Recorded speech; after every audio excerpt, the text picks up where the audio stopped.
สบายดีพี่น้องปองไปมาพอกันอีกทีหนึงคำหมูวันหน้าเด้อพี่น้องบ่ได้กดแชร์กันทางแฟนเพจกะคำหมูทองกินอ่ะวันนี้มาเที่ยวหน้าธรรมชาติมาเบิ่งกันพี่น้องอ่า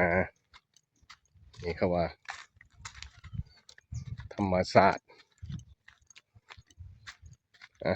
อยู่ตรงไหนตรงหน้าก็สิมีหมูมาเป็ดไก่งัวควายมาเบิ่งกันบรรยากาศตามท้องให้ท้องนาบรรยากาศดีพี่น้องเอ้ยเพราะว่าถ้าอยู่กรุงเทพก็ทำแต่งานอย่างเดียวพี่น้องเอ้ยเฮ็ดงานเลิกงานก็เฮ็ดหยังเข้าห้องนอนพักผ่อนสอบมาเฮ็ดเบี้ยจังซั่นแหละ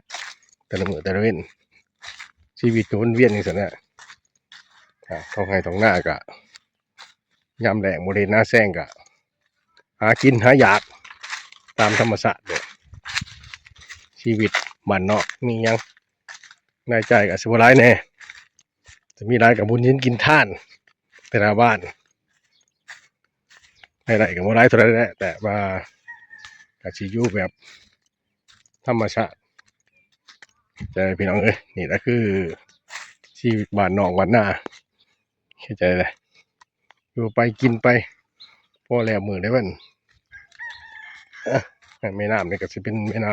ำสายหลักของแต่ละหมู่บ้านพี่น้องเอ้ยนี่ฮะจะได้กลับมาเบิ่งบรรยากาศมีกอมีดอนมีบนอยู่บนเสาของปูปลาหน้าน้ำพี่น้องเอ้ยนี่แหละคือธรรมศาสตร์กะมันก็หล่อเลี้ยงให้ประชาชนเฮาหรือว่าบุคคลแต่ละหมู่บ้านใช้ชีวิตต่อกันเด้อพี่น้องเด้อจะได้มักคลิปนี้ก็กดไลค์กดแชร์กันนะเด้อธรรมศาสตร์พี่น้องเอ้ย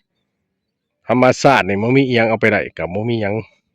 ไปทำลายมันได้เด้อพี่น้อง